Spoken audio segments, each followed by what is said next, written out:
Um, I am Thea. It's good to be seeing all of you. Thank you for joining me today. If you're watching this, you're on time. Wild of you. This is a theater space. Anyways, if you're the type who likes to know what you're getting into, here's the plan for today. First, I'm going to do a little visual description and land acknowledgement. Then I'll introduce myself, give you some context on why you should or shouldn't listen to me. Then I figured we'd jump right in with some actionable steps you can take now while we're on the call. We can talk about why and how they work while we do them. We'll make a privacy plan, talk about secure messaging, probably wrap up there. So it's going to be part tech, part mentality. So my name is Thea. My pronouns are she, her, hers. I'm a light-skinned, tan-ish, femme-presenting woman with brown hair and brown eyes, and I'm wearing a silver shirt. I would love to know who's watching, so if you're comfortable, pop your name and any questions you have or your favorite privacy tool in the chat. Or if you know of any, play about digital privacy. I don't know of any of those. So I hope you use the chat today. I don't have a guest on, so my conversation will be entirely with you. It feels especially relevant today to start with Adrian Wong's digital land acknowledgement, which I will read. Since our activities are shared digitally on the internet, let's also take a moment to consider the legacy of colonization embedded within the technologies, structures, and ways of thinking we use every day. We are using equipment and high-speed internet not available in many Indigenous communities. Even the technologies that are central to much of the art we make leave significant carbon footprints, contributing to changing climates that disproportionately affect Indigenous peoples worldwide. I invite you to join me in acknowledging all this, as well as our shared responsibility to make good of this time, and for each of us to consider our roles in reconciliation, decolonization, and allyship. That's Adrian Wong of Spiderweb Show. And I wanted to quote that properly, but to move it out of like a recitation, I want to call particular attention to the technologies, structures, and especially ways of thinking, because that's so much of what we're going to be talking about today. We've created, or specific people have created a digital world that is extractive of physical materials from the earth, extractive of human labor, extractive of energy resources, and extractive of our agency and personhood. So much of the digital world as it exists doesn't make it easy for us to stay in healthy relationship with the earth or with each other or with ourselves. And the people who are disproportionately affected are Indigenous peoples. But it doesn't have to be that way. And that's why we're here. So I'm going to talk about myself a little bit and then we'll get into it. First, I'm not a coder, I'm not a hacker, I'm not a console cowboy. I am the HowlRound TV producer right now. So if you've produced with us, we've probably crossed paths. Before HowlRound, I worked at my college's IT desk. My knowledge of this stuff mostly comes from 15 years of Googling a lot of error messages and reading the menus in apps. And there are still times when I get stuck trying to solve a problem. I don't have a degree in computers. I'm not a tech genius. So I hope you'll ask questions in the chat, and if I don't know the answers, we can look it up together. My hope is that I am well positioned to translate the jargon into something easier to deal with. Technology does not have to be your expertise, but it doesn't have to be a mystery either. Something else that feels relevant is that I grew up in the Bay Area during the tech boom and bust when technology didn't work as well as it does now. So like many in my generation, I grew up having to fix stuff, but being in the Bay also gave me an up close and personal view of what was exciting about the future of technology and what was terrifying around a lot of people, specific people's mentality around it. This is what something we're gonna come back to a lot, and I credit Cory Doctorow and Shoshana Zuboff for putting into words that I will paraphrase. Technology doesn't have to suck. Technology, literally, it doesn't have to harvest your data. It doesn't have to track you. There is nothing about your computer or search engines that is required to log and report your clicks or mouse movements or search history or whatever. Unfortunately, the main profit source of most of the major tech companies is not just harvesting your data, but using it to predict and then try to influence your behavior. That's how these free services are making their money, by betting on and then rigging the casino of your life choices, which is pretty gross. And it's this way because that's how they built the programs. They didn't have to build them that way. They will tell you it's just an inherent feature. It's not. It's by design. It's an inherent feature to their outsized profits. And the other bummer, this is going to be a party, it's going to be fun. The other bummer is that they've put a lot of resources into making it hard for you to break up with them. You shouldn't have to opt out of being tracked on every website. Opting out should be the default. It shouldn't be that hard. Look, I want the session to feel good and empowering and like we can take our agency back, and we can. But there's no way around it. It's a major bummer that we have to. It's a major bummer that could someday be fixed by regulation and legislation, or by the creation and support of alternative platforms, and by all of us choosing not to play. I know that feels far off, but stranger things have happened. The APA happened. It's not the norm right now. So before I wax philosophical about agency and autonomy, let's do some shit. I encourage you, if you're able to multitask, to get started on some of these things and implement these tools on this call while we're talking about them. Just start, or block out time in your calendar later today, lunch tomorrow, next week, but soon. Finish this task. My goal here is to hand you the condom, but you got to put it on. You know what I'm saying? While we're at it, if you use Chrome, don't.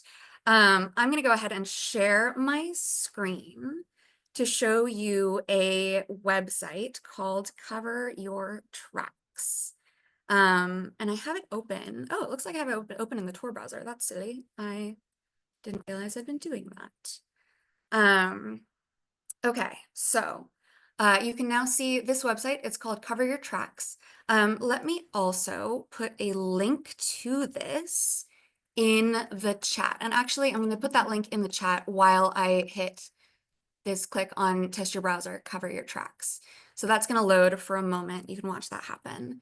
And you can follow along at home by hitting this link that I'm going to put in the chat, which I pulled up and didn't put anywhere easy to find because, of course, I didn't.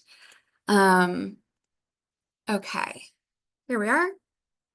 coveryourtracks.eff.org. EFF is a wonderful, wonderful resource for internet privacy stuff. And they have this tracker, the Electronic Frontier Foundation, to see how trackers view your browser. So I'm running this on the Tor browser, which is supposed to be pretty safe. It all is also pretty slow, but we'll talk about that later. Your tests indicate that you have strong protection against web tracking. If you're testing this in Chrome, if you don't use an ad blocker, if you don't use a tracker protector, you might be coming up with different answers to these things, especially the non-unique fingerprint item. Ads on your site that you're looking at on your website track you. There are also invisible trackers that you can't see that are collecting data from the sites that you visit. And your browser also has, most browsers have, if you're not using a number of like layered protection techniques, a fingerprint. I'm not going to scroll all the way down because I don't want it to show everything, but you can kind of see what they're tracking here. And as it says, one piece of this information isn't going to do much, but once they collect all of it, they start to get an idea of who you are and where you're tuning in from, and they can attach that information to places that you've logged in, that kind of stuff. Just the fact that it knows that I'm running this on a Windows computer from like a Mozilla-based agent is interesting and questionable to me personally. So I'm going to stop that share. Before I get into browsers, on that note, what we are not doing today is giving in to urgency or perfectionism. Nothing is perfect. I highly encourage you to do your own research. The flat earthers are doing it, so can you. But I also encourage you to pick one of these and set it up right now.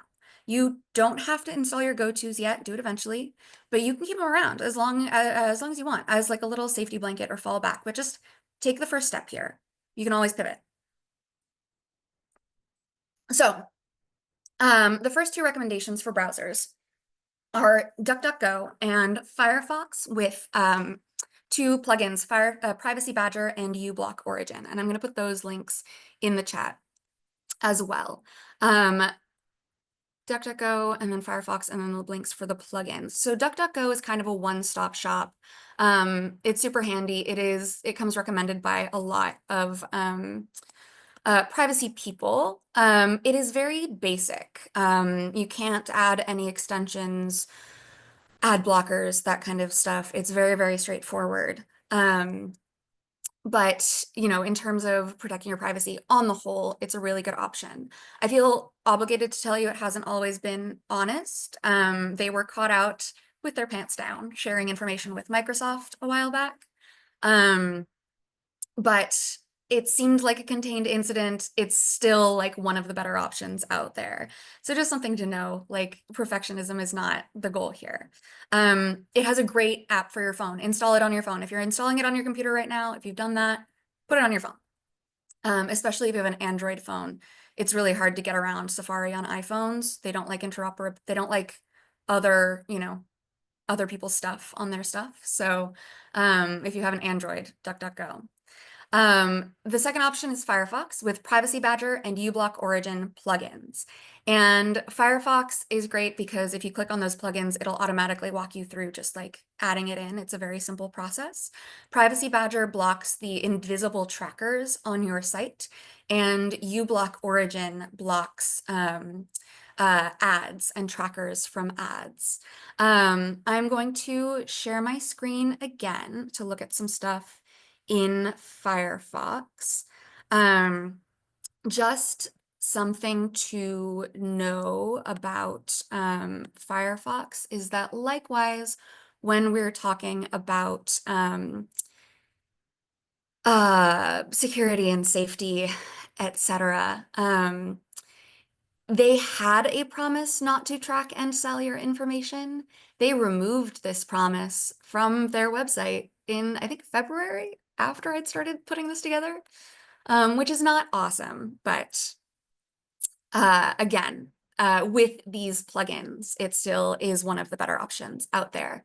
So you can see this, it's looking at mozilla.org, blocking, oh, not blocking any ads on that page. That's great, I guess, because the whole page is sort of an ad. And likewise here, no trackers blocked. But if I were to go to, say, just for funsies, neopets.com, suddenly you see, oh yeah, look, it's blocking Google trying to track you. It's blocking fonts.gstat, whatever that is, from trying to track you. And you block Origin. Oh, also, no ads. That's exciting. Okay, I'm going to go ahead and stop the share. I'm seeing in the chat, ironically, I had to use a different browser, Safari, to watch this live stream because my usual Firefox with uBlock and Privacy Badger, good for you, was blocking the stream. LOL. Yep, that happens. And this is also why I'll say, actually, I think this is next on my list. You have the option to use multiple browsers or search engines. You can have multiple choices. You can use a backup if something isn't working. You can also use them to silo your identities. You could intentionally choose one only for work or one only for Facebook, which is actively trying to track you across the internet, or just break up your accounts between them to help create friction in the sites that are trying to like put together a complete picture of you. Friction is a word that I'm going to be using a lot today. That's the goal here. The goal is to create friction in the internet, the people who run the internet's ability to, yeah, build the picture of you. The next thing we're looking at is search. If you use Google search, don't. The two that I would recommend for best privacy and also use are Start Page and DuckDuckGo. So there's already, excuse me, a link to DuckDuckGo in the chat, so I won't plug that again, but I will plug in Start Page. Start Page does not track you. DuckDuckGo, I will say, searches are logged, but they are not associated with your account. They're anonymous. So it's not identifying you. It is collecting information theoretically to build a better product, but it is not collecting a picture of you. Start Page doesn't collect anything, and that's kind of nice. Start Page is also based in the Netherlands. So when we're talking about, I used Tor earlier, the Onion router, which I'm not going to recommend simply because it is so slow. I think you should know about it. I think you should know about the Onion router. I'll put a link in the chat simply because it is the browser that is going to protect you the most. It is going to keep you the most anonymous. If you want to look up something you don't want anybody knowing that you're looking up, if you're writing a play about something that might put you on a watch list, if you have a weird medical problem, like do that search in Tor, absolutely, but it's not great for everyday use. but it's Tor is the onion router. And I bring that up because an onion is something that's talked about a lot in privacy, because privacy is about layers. It's not any one product. It's not a one and done. It's about like layers of tools and practices. So one of the layers for Start Page is that it's based in the Netherlands. And the EU has better privacy protections than the US.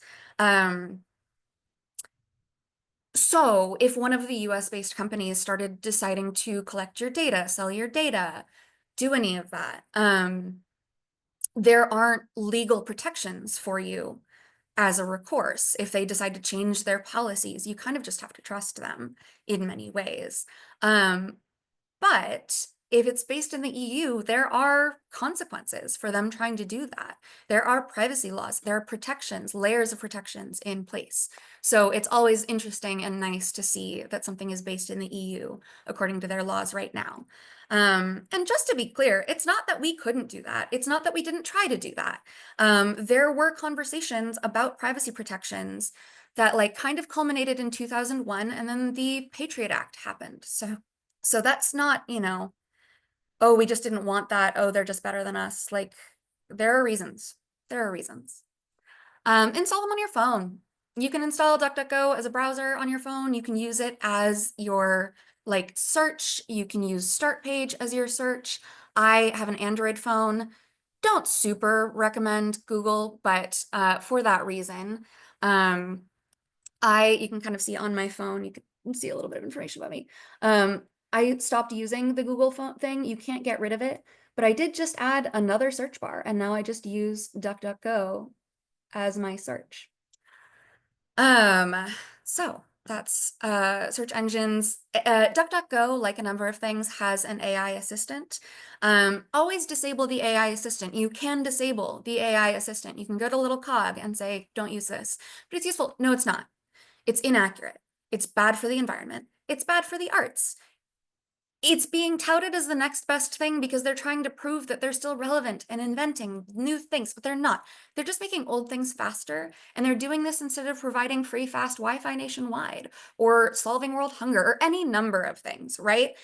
They're doing this because the goal of AI that is being offered to consumers, there are uses for AI, short science, I don't know, stuff. But the AI that's being offered to us to use, the purpose of it is to outsource your decision making and your creativity and your choice and your agency. And also, all of these trackers on the internet, all of this data that is being collected, your data, is being used to train AI. It's being used to train Gemini and ChatGPT, and you did not consent to that. If you are an artist, we're on HowlRound, you should be mad about that. Use that motivation, use that anger to turn off your AI tools. Google claims they never use your emails or Google Docs to train their AI, and I guess we just have to trust them on that, right? Because the corporations get privacy. We don't, but they do.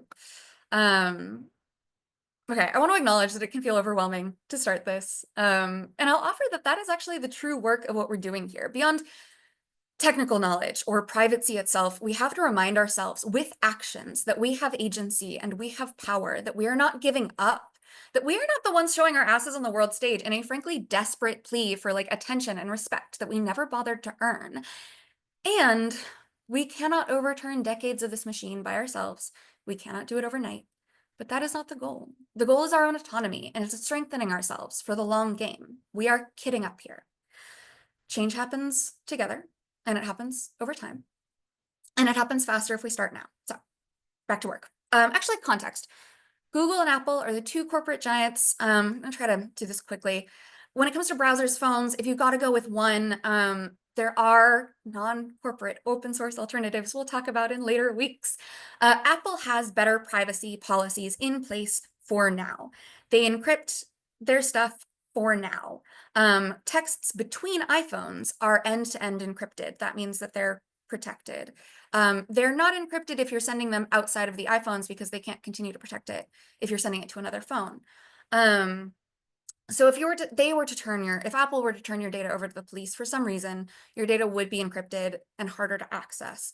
However, Apple is a corporation.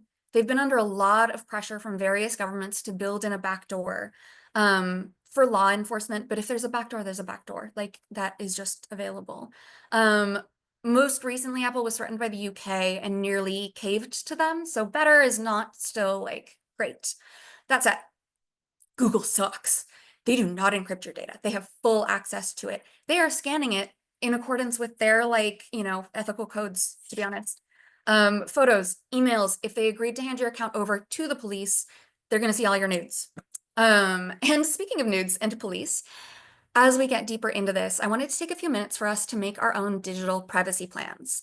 Privacy is a mentality as much as a technology. This list of questions to answer is courtesy of the EFF, which is a fantastic resource. Take a minute or two, grab a pencil or a pen or a note stock, not Google Docs, and go ahead and write some answers to the following questions. So, question number one, what do I want to protect? Nudes, obviously, but also think about like, why you have a lock on your front door or curtains on your windows or passwords on your bank accounts, your social media, your emails. They might contain sensitive communications about art that you're programming or developing. You might want to protect your location and movements from a specific person or a specific entity. And for me to go broadly here, I want to protect my ability to choose what I share and what I don't share, and when I share it. I don't want the default to be that my grocery list is being harvested, whether I'm buying Brussels sprouts or a bottle of rosé and a family-sized bag of Cheeto Puffs. Like, don't at me, we've all had those days. But like, on that note, like, remember that your information is not just your social security number and your credit card and your address. It's not all already out there. It is every piece of yourself that you've ever poured or continue to pour into an email, a post, a voice note, a picture, a document. It's all the things you've put into your cart and didn't check out. It's the food you order at midnight when you get home from rehearsal. It's your heart rate after a run that you wore your Fitbit on. It's the coffee shops and Pokestops that you visit. It's your friends and your family and your colleagues and the people you're swiping right on. It's you. And it is not just the facts of you, it is your behaviors, your choices, your decisions, your actions. It's all of you. So question number two, moving on, who do I want to protect it from? Baddies, hotties. Hackers who want to steal your credit card, for sure. You might also want to protect your information from misuse by an unspecific government or some imaginary law enforcement that might want to misuse it for no reason whatsoever. You might want to protect it from people or corporations who want to try to use it to push you in certain directions when it comes to purchasing or voting, or keeping you incapacitated in a spiral of rage and despair.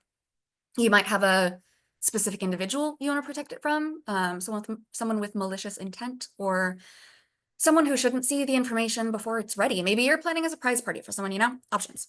How bad are the consequences? Question three, I think, if I fail. Not huge for the surprise party, could be big for other things.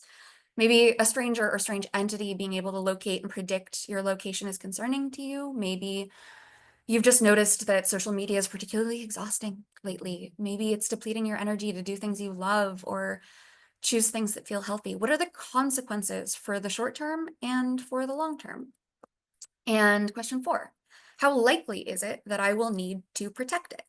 If you are protecting your data from corporations harvesting and profiting off of your daily life, it's already happening. As you know, bank accounts, ID theft, that stuff happens whether or not you are wealthy. Banks are motivated to protect you, but credit cards get stolen all the time. It happens.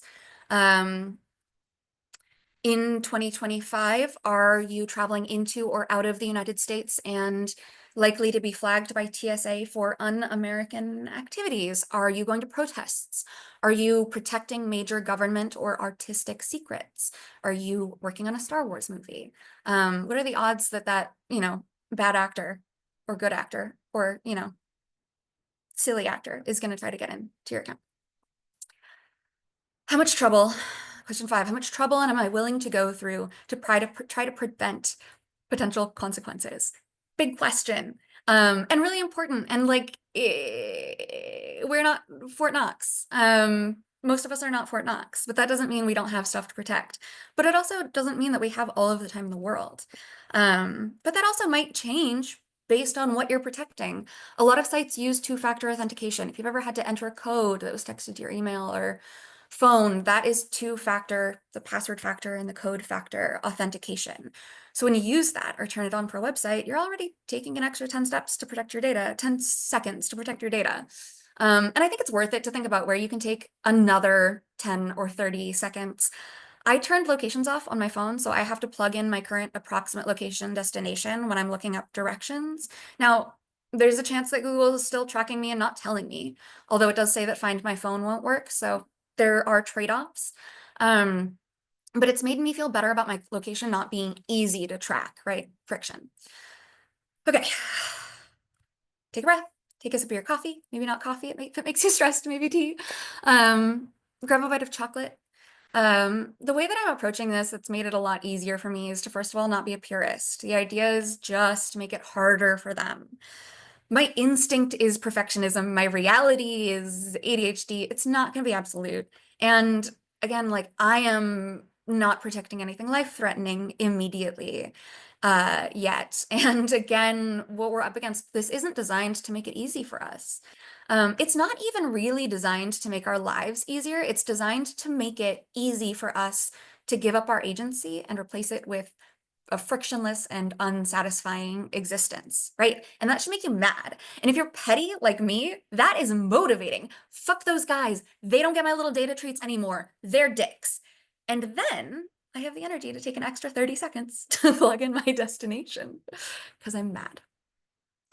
And if you're not mad, or if you're a better person than me and you're not petty, I'm still going to validate that. If you're still overwhelmed, it's a lot. So be kind to yourself. Just start noticing how you use technology, what your relationship is with it, what kind of information you're giving it, what kind of information it's giving back to you. If all you got today is changing your browser and search engine, that's great. That's the first step. The second part of my approach is to break this into little bites. We've been swimming in this nasty surveillance kiddie pool for a long time. So gross. Decades if you're my age. So it'll take time to get your agency back, and that's okay. Like from personal experience, I've been using Google since puberty. They have almost 2 decades of my life, of me, of my photos, experiences, thoughts, messages, dreams, purchases, questions, failures, all of it. But part of how we got here was by giving in to overwhelm and to apathy, and by following that voice in your head that goes, oh, it's too much, or they already have my stuff, oh, like I'm too busy. Like I've done all of that. That is a psyop. That is a tactic of theirs to make us give up. And if you're like, oh, you're being dramatic, yeah, I'm an actor. I'm gonna be dramatic, but I'm not wrong, is the thing. But what I'm saying is don't burn yourself out. It doesn't have to happen overnight. It's been going on for so long. It can go on a little longer. Come back next week for more, and the week after to make a longer term plan and set up steps for yourself, or just, venture out on your own, do it yourself. Don't leave yet. We're not done yet. Question number 6 is, who are my allies? Me. Hi. Who do you know who's also good in your life with computers? Who do you know in your life who is good with computers? Who do you know in your life who's not necessarily a computer person, but who is very concerned with privacy and with people keeping their noses out of your business? I'm talking about my mom. You taught me everything I know. I love you, Mom. Who do you know who would just listen to you and download a secure app if you asked them to? Who do you know who is concerned about being targeted by a totally mythical government that has hypothetically removed its commitment to not spy on citizens based on their gender identity and sexuality? Who do you know who lives in a country with something called the Patriot Act? Who do you know who makes art, a field known to be loathed and targeted by dictatorships the world over? Those are your allies. And it's your community. Take what you've learned and share it with them for your safety and for theirs. Because at the end of the day, in the words of High School Musical, we're all in this together. Messages that are sent between people, shared. You both have a responsibility there. Social media provides a visible network of relationships. Who are you friends with? Who will you be associated with? Who will be associated with you? And what is all of that? I skipped ahead. What I'm saying is they can be your allies. Do it for you, do it for them, do it with them. Have your own party. Invite people over to your house and make them switch. If one of us doesn't have rights. None of us have rights. But you're here and you're already proving that you're invested in protecting yourself and protecting your people. And you have so many tools and so many ways to do so. So just keep choosing privacy. I'm gonna take a breath and some water.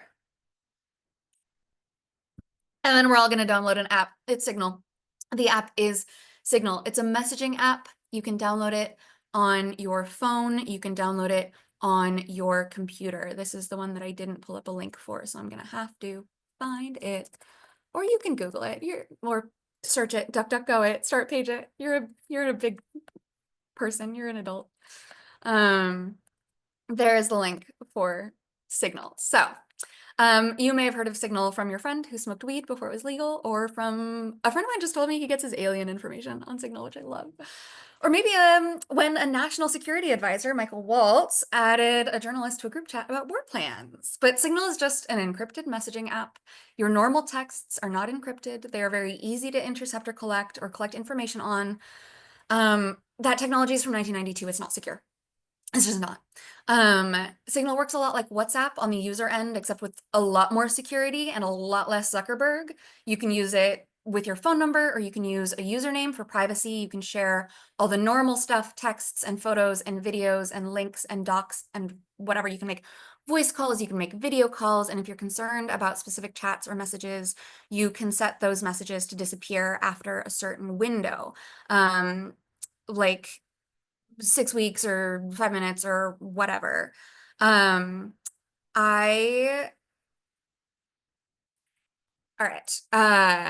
Now if you look at your list of allies, I'd hoped to make a chat, but I don't have a username yet. I might do that right at the end and like plug that in at the end in the chat so we can all create a group, HowlRound privacy group chat where we can share tips and tricks and support and community.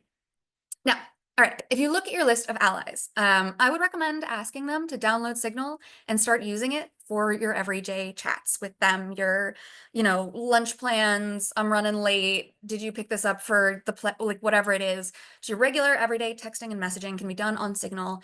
Even if you only have a few friends who use it, you've already protected your conversations with those friends and started normalizing using non-corporate, non-tracking, privacy-focused apps. Make it cool. Make it fetch.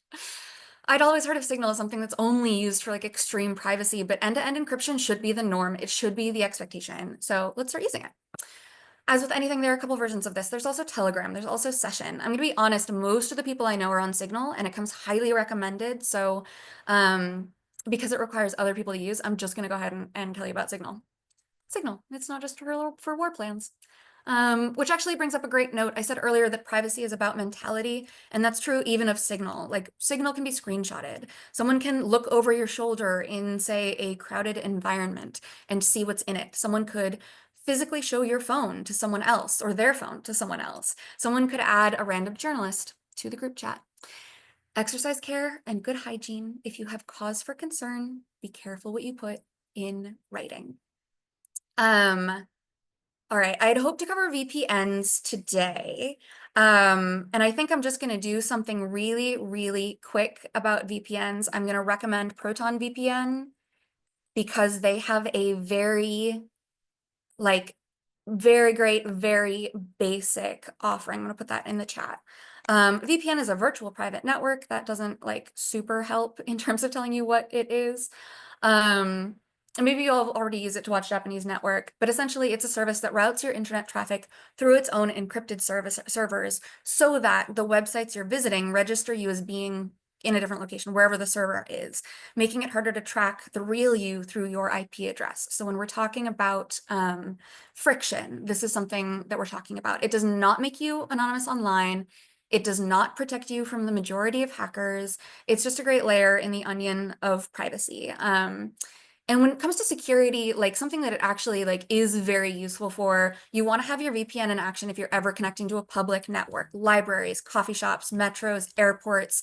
Make sure your VPN is connected when you're on a public network, because that is where it actually will like obstruct people from accessing your device locally. We'll talk more about Proton in future sessions, but I recommend Proton VPN because Proton is a privacy-focused company. They're a private company. They are based in Switzerland, which again falls under more rigorous EU data privacy laws than the US. And they provide privacy-focused encrypted services. With all their services, there's a free version and a paid version, but in the interest of taking action now and making the choice easy for you, I'm going to say go ahead and install Proton VPN. You can install it on your phone. You can install it on your computer. If you find something you like better, you can always pivot, but at least that way you've got something. Windscribe and private internet access come recommended by the internet as having good free options. I haven't used them. We'll talk a little bit next week about how to pick a VPN if you're looking to shop around. If you have particular needs, we'll talk about that next week. This kind of research is the stuff that I do on Instagram. Not on Instagram. This is the stuff that I do when I don't want to be scrolling on Instagram, right? When I'm like, ugh, like I just want to, whatever. I've started just going and looking and being like, oh, like I'm going to shop for VPNs. I'm not going to choose anything. I'm just going to kind of look around. Speaking of social media, and we'll talk more about VPNs next week. We'll go into more depth. I just want to I want to give you options to get started if you want to. This is the 101. This is the basics. This is the ground floor of it all. So just trying to give you little things to set your mind at rest a little bit. I'd hope to do social media in this session. It might have to wait for the next one, but there are a lot of ways to with social media, turn off their automatic tracking, turn off Google tracking. I will add more resources for next week, videos that specifically walk you through how to do that, because those exist already and might be easier than trying to do it on a live. I'm seeing a comment in the chat. Signal is so easy to use. Yes, nearly exactly like WhatsApp. Yes, but it is non-commercial, open source, part of our digital commons, and supported by a nonprofit organization. Quote, the Signal Foundation's mission is to protect free expression and enable secure global communication through open source privacy technology. It does phone calls, texts, video calls. Thank you, Didier. Yeah, absolutely. It does. It's great. I love it. And we'll talk about open source stuff next week too, because open source stuff is also something that I love. That we at HowlRound, you're watching this now on an open source streaming platform. PeerTube is an open source streaming platform. Open source is awesome when it works. We'll talk about that. All right, I'm gonna start wrapping up so we have a little time for questions if you have them. What I'm aiming to talk about next week, I'd hoped to have a guest, but alas, the world spins like a disco drag queen these days. It's impressive and terrifying. The good news is, as someone said to me earlier this year, there's no shortage of things to do. Oh my gosh, there's so much to do. It's overwhelming. You have so many options. There are so many things to choose from. You could do this, you could do that, you could do more tomorrow. There are options. There are so many ways to protect your privacy. I'm trying to think of it that way, in the fun way. So for next week, and feel free to get curious in the meantime. Don't wait for me. Do your little search and scroll. We'll look at next week at paid tier VPNs. We'll look at password managers that also have paid tiers. It's not just going to be financial stuff. We'll also look at things that just take a little bit more investment, but are also free. Password managers are really 101 basics, but they just take more time to set up in my experience. So we'll do that next week. And since this week is about privacy and creating friction in data collection and protecting your peace with really low maintenance steps, next week we'll do some dramaturgy on the difference between what works for the day-to-day versus what situations you might want to really lock things down.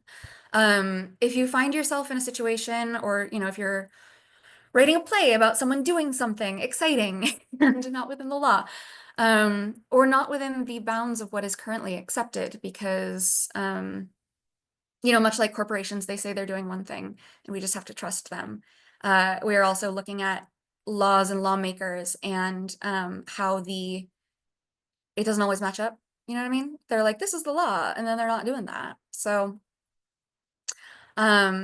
yeah, we'll look at scenarios where the stakes are a little higher than just passive avoidance of data collection. And we'll talk a little bit about how those systems work and how you can work within and without them. One of the notes, just since I'm seeing we have a little time, I think I blasted straight through. I told you I turned off the location on my phone, and I want to note that like that's a thing you can do. That's a thing you can do always, or that's a thing you can do sometimes. But it means that like Google, and it means that my apps are theoretically not able to collect my location data, but my phone is still connecting to cell service towers in my area. And that means that my location is still accessible.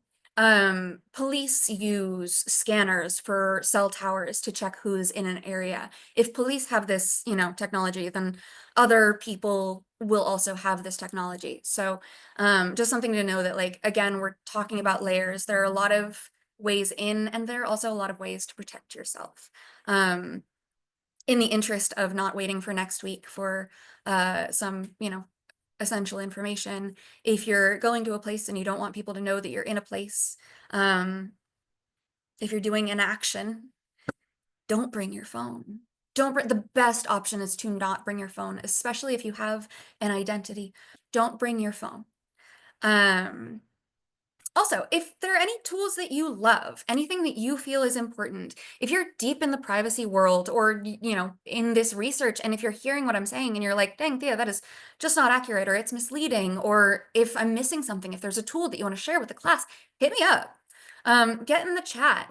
Email tv@halloran.com. This is a commons. This is a community. We're here to share resources. I want to know what you got. And shameless plug for HowlRound. If you have a theater-related event or an event that you think would be beneficial to the theater community, reach out to us about live streaming it. We provide free remote support from start to finish. We have a lot of conversations, panels, conferences, etc., and we love conversations, panels, conferences, etc. But personally, I love to see a workshop. I love to see a resource share. If you have a skill that you want to share, that you think would be useful to people, I'd love to see a free class. And HowlRound compensates independent producers. So check out the contribute content page for more info. Parting shot. Before I get to parting shots, actually, no, I'm going to close this out and then I will create this chat and then, put it in the chat. But parting shots, let's do it. Turn off your computer when you're not using it. Seriously, just shut it down. Hard to hack into something that isn't turned on. Reboot your phone regularly. Update your devices. They are updating their security measures. Close your browser. Clear your cache. Don't click on links or attachments in unfamiliar emails. Wear sunscreen. Call your mom. Call your auntie. Call your dentist if you haven't seen them in a while. Yes, in the chat, if you want to bring your phone to an action just in case, turn it off. You can turn it back on if you need it. Absolutely. If you can,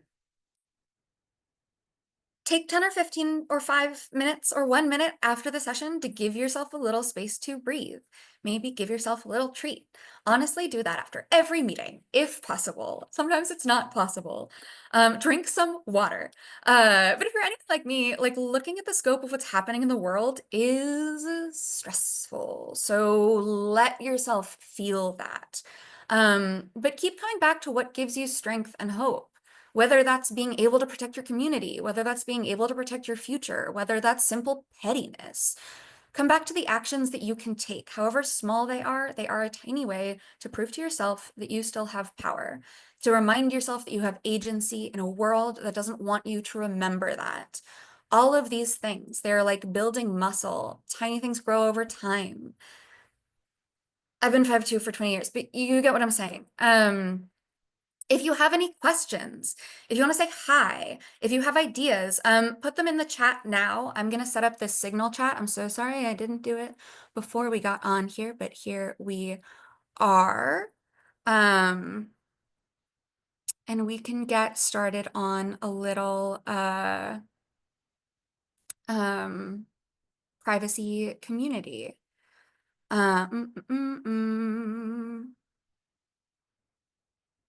Yes, agency. Yes, yes, yes, yes. Okay. And now we're learning in real time how to set up this thing. It was a feature that I saw them talk about and didn't immediately do. So this is another situation where, like I said, a lot of this is Googling. Signal username setup. This is what tech support is doing. half of the time. Half of the time they've encountered the error that you're asking about already, and half of the time they're listening to the error, they're asking you to read the error verbatim, and they are typing it into a search engine. Um, Username is not a profile. It's not simply a way to initiate contact. Okay, and as I'm saying that, or as of February, these options are in beta. Okay. So I feel like I've misled you now, but let's find out. Thank you for watching me. You know what? I'm gonna share my screen because we have 10 minutes. This is what I am looking at. I'm looking at the Signal webpage. Okay, you can see my number, everybody, nobody. Usernames, another way to share your information. How they function, that's great. Type someone's exact username. Settings, profile. Okay. Username, oh, there it is, okay.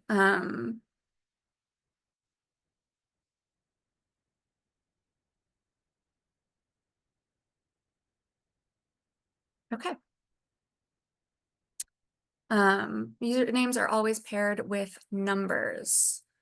So if you want to set up a username for yourself, you can do it here. And there's a little like at username, you just click it in, and there you go. Okay, I'm gonna go ahead and stop sharing. And go back to the chat. Thank you for your patience. And my username is, so if you're on this chat and you can pop in there, you can message me here and I'll create a group chat for us. I'll share this again in future sessions. If there's someone in the theater community, in the HowlRound community that wasn't here, feel free to share it with them. Share it with people you trust. Obviously, this is a trust exercise, but also, where nobody's like falling into anybody else's arms. We're just sharing resources here. Thank you so much to everybody in the chat who's responding and encouraging. Yes, I have, hi. I don't use Google as a search engine, but I use Google as a verb. I wonder if there's a good word or phrase we can start to deploy instead to communicate, conduct an internet search on a non-Google search engine. Maybe we can try to come up with one. Yes, I would love that. I still say Google. I still say give it a Goog. I'm so mad at the person who gave me that phrase. It just comes out without me meaning to. But it's like Kleenex, right? It's like Xerox. But I don't know, I say copy, I say photocopy instead of Xerox a lot now. So I think there is a way to move away from the brand of it all. I've been trying to say search more, but if you guys have a good, if there are writers in the chat who have a good idea for like what that is, then great. And okay, we're gonna end a little early, which I did not expect to do. I guess I speak fast. So yeah, web search it is a great one. I so appreciate our pro bono ASL interpreters. I so appreciate our NCI captioners for helping us make these programs more accessible. I'm going to continue to invite you to email us at tv@howlround.com. Go to the contribute content page if you want to get involved with HowlRound. And if you have questions, like come to me and go to your people, ask your people questions, like not everybody grew up with technology, not everybody grew up with fixing technology, not everybody is a rocket scientist, not everybody is a theater artist. Ask people for things, create a barter economy, become ungovernable. All right, I'm going to leave you with that. I love you all so much. Hopefully I will see you next week, same time, same place, for the next round of all of this. Stay safe out there. All right, love you, bye.